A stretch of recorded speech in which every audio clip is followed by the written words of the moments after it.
രക്തസമ്മർദ്ദം പലരും അനുഭവിക്കുന്ന ഒരു ബുദ്ധിമുട്ടാണ്. ഇതിന് തുടർച്ചയായി പലരും മരുന്ന് കഴിക്കും. പിന്നീട് പലരും കിഡ്നി രോഗിയായി മാറുന്നതാണ് നമ്മൾ കാണുന്നത്.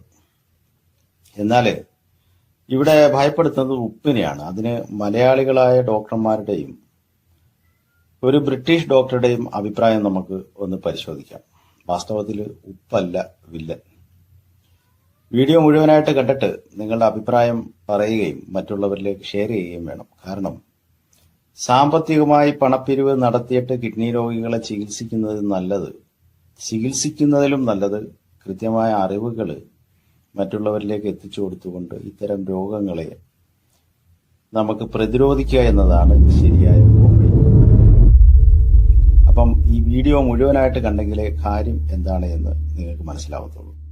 സ്റ്റഡീസിൽ പറഞ്ഞിട്ടുണ്ട് salt is also more dangerous എന്ന് പറഞ്ഞിട്ടുണ്ട്. സോ അണ്ടർസ്റ്റാൻഡ്, നിങ്ങൾക്ക് BP മാത്രമല്ല നിങ്ങളുടെ ഹാർട്ടിന്റെ ഹെൽത്തിനാണെങ്കിലും നിങ്ങൾക്ക് തൈറോയ്ഡ് ഇഷ്യൂസ് ഉണ്ടോ, ഇവിടെയൊക്കെ നിങ്ങൾ ടേക്ക് കെയർ ചെയ്യേണ്ട പാർട്ടാണ് എന്ത് സോൾട്ട്. ഇപ്പോഴത്തെ ട്രെൻഡാണ് ഷുഗർ ഇല്ല, ഞാൻ ഷുഗർ ഒന്നും ഉപയോഗിക്കില്ല, ഞാൻ sugar item.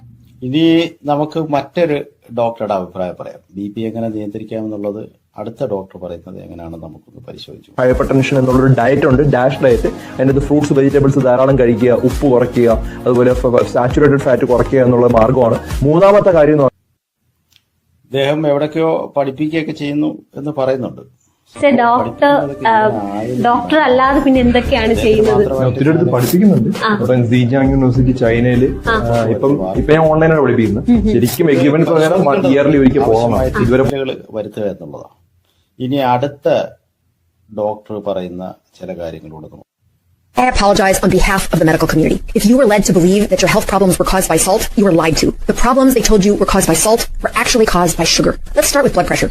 It is true, you can reduce your blood pressure by decreasing the amount of salt you take, but its effect is wimpy. For my patients trying to lower that stubborn blood pressure, my first advice is to have them cut all the carbohydrates and the sugar and have a high-fat, high-salt menu. The low-sugar, high-fat diet will lower the insulin, and that in turn will lower blood pressure far better than cutting salt. Lowering blood sugar reduces how much excess water is in the circulation, and that's the first step to lowering your blood pressure. Low-salt diets make insulin more resistant and triggers aldosterone, a hormone that helps the body retain sodium, increasing your risk of heart disease, cancer.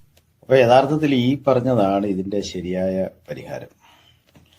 അതുപോലെ ഇതിന്റെ ശരിയായ പരിഹാരം എന്ന് പറയുന്നത് keto diet ആണ്, അല്ലെങ്കിൽ carnivore diet.